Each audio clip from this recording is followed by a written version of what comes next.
Hi everyone எல்லாருக்கும் வணக்கம். இந்த எபிசோடில் லீடர் அப்படிங்கிற படத்தோட விமர்சனத்தை பார்க்க போகிறோம். லீடர் படத்தோட கேஸ்டிங் அப்படிங்கும்போது லெஜண்ட் சரவணன், ஷியாம், ஆண்ட்ரியா போன்றோர் நடித்திருக்காங்க.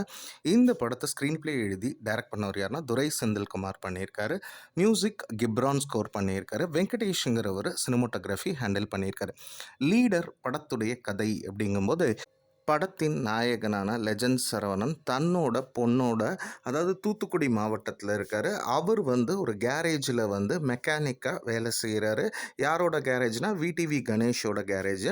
அங்கே தூத்துக்குடி பகுதியில் ஒரு பெரிய ஆளாக ஷிப்யார்டில் சால்ட்டுங்கிற ஒரு நபர் இருக்கார். அதாவது கண்டெய்னர்ஸ் இங்கேருந்து எல்லா ஊருக்கும் அனுப்புகிற, அதே சமயம் அந்த கண்டெய்னர்ஸ்குள்ளே பல இல்லீகல் திங்ஸையும் வச்சு அனுப்பக்கூடிய அந்த ஏரியாலே ஒரு பெரிய கையாக இருக்கார். அப்படி இருக்க லோக்கலில் போலீஸ் டிபார்ட்மெண்ட்டில் ஆண்ட்ரியா ஒரு இன்ஸ்பெக்டராக இருக்காங்க. அப்படி இருக்க இவன் வச்சிருக்கிற கண்டெய்னரில் ஏதோ சம்திங் இல்லீகல் இருக்குது, அதை எப்படியாவது ட்ரேஸ் பண்ணணும் அப்படின்னு சொல்லி சர்வைலன்ஸுக்கு ஒரு ஆளையுமே அங்கே போட்டிருக்காங்க. அப்படி இருக்க அந்த ஆளாலையுமே ஒரு கட்டத்துக்கு மேலே அதுக்கு மேலே போக முடியல, என்ன நடக்குதுன்னு தெரியல. அப்போது அதாவது இந்த சால்ட்டோட, அதாவது அந்த கண்டெய்னர் ஷிப்யார்டுக்குள்ளே ஃப்ரீயாக போயிட்டு வர்ற ஆள் யார் அப்படின்னு பார்த்தீங்கன்னா நம்ம லெஜண்ட் சரவணன் தான். காரணம் என்னென்னா அவங்க கொண்டு வர காரு, அவங்களோட எல்லா சர்வீஸு, அதே மாதிரி அந்த யார்டுக்குள்ளே எல்லா கேட்டுக்குள்ளேயுமே போகிற ஒரு ரைட்ஸ் யாருக்கு இருக்குன்னா லெஜண்ட் சரவணாக்கு இருக்குது.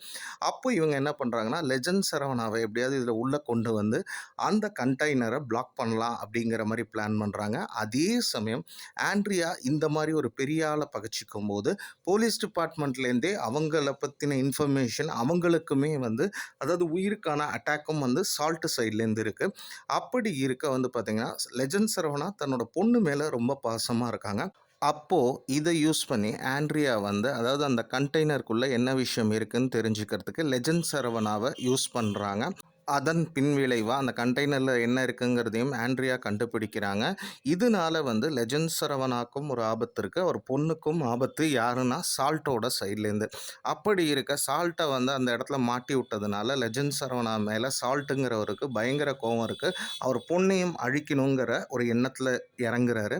அப்படி இருக்க தன்னோட பொண்ணை காப்பாற்றணும், அதே சமயம் அதுக்காக அந்த சால்ட்டை ரிட்டாலியேட் பண்ணுறாரு. அதுக்கப்புறம் இந்த கதைங்கிறது எப்படி நகருது அப்படின்னு பார்த்தீங்கன்னா, அதாவது அந்த சால்ட்டுக்கிட்டேருந்து இவருக்கும் சரி இவர் பொண்ணுக்கும் ஒரு ஆபத்து இருக்கு. அதுலேருந்து அந்த பொண்ணையும் இவரையும் காப்பாற்றிக்கிட்டாரா. அதே சமயம் இந்த கேஸுங்கிறது அந்த டிபார்ட்மெண்ட்லாமே சால்ட்டுக்கு தொடர்பு இருக்கும்போது ஆண்ட்ரியா இந்த கேஸில் இறங்கி ஓரளவுக்கு சார்ட் அவுட் பண்ணுறாங்கங்கும்போது அவங்க லைஃப்பில் என்ன ஆச்சு. அதே மாதிரி ஆண்ட்ரியாவுக்கு எஸ்பிஐ யார் வராங்கன்னா ஷாம்.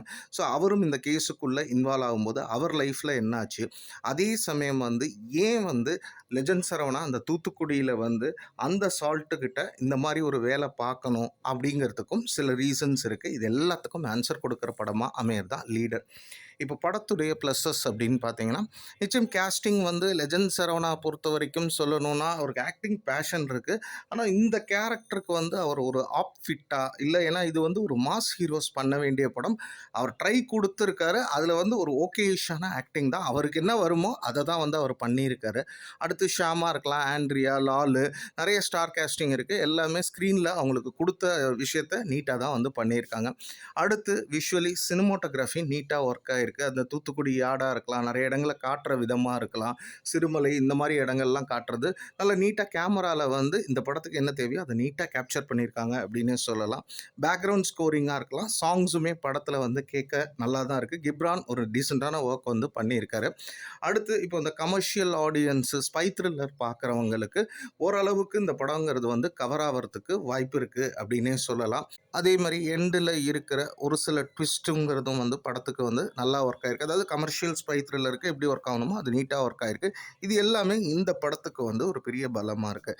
சரி, இந்த படத்தில் வேறு என்னெல்லாம் செஞ்சுருந்தா இந்த படம்ங்கிறது இன்னும் பெரிதாக அமைந்திருக்க வாய்ப்பு இருக்குது அப்படின்னு பார்த்தீங்கன்னா, ஃபஸ்ட்டு இந்த படம்ங்கிறது ஒரு ஆக்ஷன் கமர்ஷியல் ஸ்பை த்ரில்லர் அப்படிங்கிற மாதிரி கொண்டு வரும்போது லாஜிக்கல் லூப்போல்ஸுங்கிறது எக்கச்சக்கமாக இருக்குது. அதே மாதிரி இந்த படம்ங்கிறது ஒரு மாஸ் ஹீரோ பண்ண வேண்டிய படம். லெஜண்ட் சரவணா பண்ணியிருந்தாலும் அவரோட மாஸுக்கு இந்த கதைங்கிறது எடுபட்டுச்சா அப்படிங்கிறது டவுட்டு தான். அடுத்தது பார்த்திங்கன்னா ஏற்கனவே ஒரு ஸ்பை த்ரில்லர்ஸ் எல்லாம் நம்ம பார்த்த அந்த படத்துடைய ரெஃபரன்சஸ்ங்கிறது இருக்கத்தான் செய்யுது. அதே மாதிரி செகண்ட் ஹாஃப்லாம் கொஞ்சம் லேகு, ஃபஸ்ட் ஹாஃப்லேயே கொஞ்சம் லேக் இருக்குது. ஃபர்ஸ்ட் ஹாஃப், செகண்ட் ஹாஃப்ல கொஞ்சம் லேக் இருக்குது. இதெல்லாம் தாண்டி ஓவராலாக லீடர் அப்படிங்கிற படம் எப்படி இருக்குது அப்படின்னு பார்த்தீங்கன்னா, ஒரு ஃபாதர் தன் பொண்ணோட ரொம்ப அட்டாச்சாக இருக்காங்க ஒரு பகுதியில். அந்த பகுதியில் இன்ஸ்பெக்டராக இருக்கிறவங்க, அதாவது ஒரு ஷிப்யார்டில் ஒரு கண்டெய்னர் இருக்குது, அதில் சம்திங் ஏதோ இருக்குங்கிறதுக்கு இந்த லெஜண்ட் சரவணாவை யூஸ் பண்ணுறாங்க.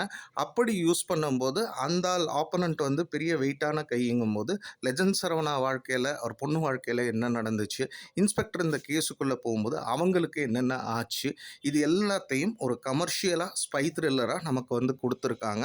படத்தை பொறுத்த வரைக்கும் அதாவது இந்த லாஜிக்கு இதெல்லாம் நான் பார்க்க மாட்டேன், ஸ்பை த்ரில்லர் பார்ப்பேன், ஒன்றும் லாஜிக்கெல்லாம் மைண்டில் வச்சுக்க மாட்டேன்னா அந்த ஆடியன்ஸுக்கு ஓரளவுக்கு இந்த படம் ஓரளவுக்கு சாட்டிஸ்ஃபேக்ஷன் கொடுக்கறதுக்கான வாய்ப்பு இருக்குது. மற்றபடி ஜென்ரல் ஆடியன்ஸாக பார்த்தோம்னாலும் லாஜிக்கை கழட்டி வச்சுட்டு கொஞ்சம் ஸ்லோனஸை தாங்கி ஒரு கமர்ஷியல் ஸ்பை த்ரில்லர் பார்ப்போம் அப்படின்னா அவங்களுக்கு ஓரளவுக்கு கவர் ஆகிறதுக்கு வாய்ப்பு இருக்குது. படத்தை பொறுத்த வரைக்கும் யூஏ சர்டிஃபைடு தான். இதை மைண்டில் வச்சுட்டு பார்க்குறவங்க பாருங்கள். மேலும் ஒரு புதிய திரை விமர்சனத்தில் உங்களை சந்திக்கிறேன். நன்றி, வணக்கம்.